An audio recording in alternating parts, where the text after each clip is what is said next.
Hi, Grace family. Happy Tuesday.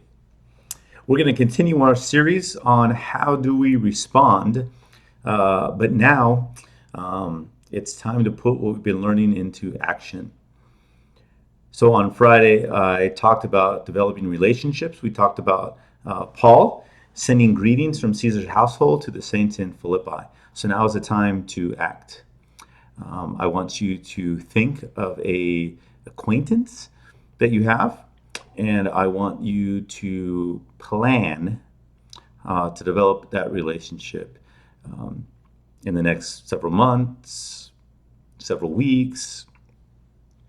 Now, depending on your level of comfort, maybe developing that relationship would simply be starting with people that you see often, maybe a coworker that you have a pretty good relationship with, but want to start developing that. Maybe you've been struck by someone in the congregation here at Grace that you've seen and you're cordial with, but you don't really know them. Or maybe it's to take that next step in a greater way. For instance, someone that you don't really know at all, but you have an opportunity to get to know.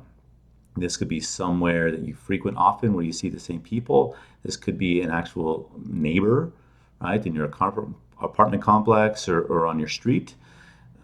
Depending on where you're at and your personality, this can be someone in your office, someone in the congregation, or someone branching out into the community. The point is that God's people have always developed relationships because God has placed us in relationships. And ultimately, if the Christian church were proactive in developing relationships, we would have such a network of people that know us and know us well, and we know them and know them well. We're able to address maybe some of the concerns that we all have today that are going on in our world. Let's be proactive Christians in developing relationships and seeing what God does in those relationships.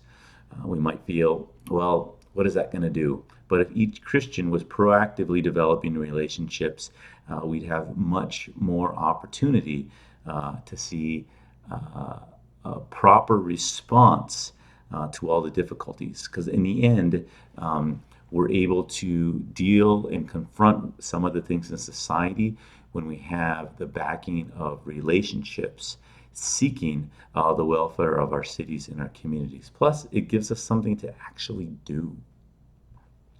I don't know about you, but I feel, well, what can I do? It seems so helpless.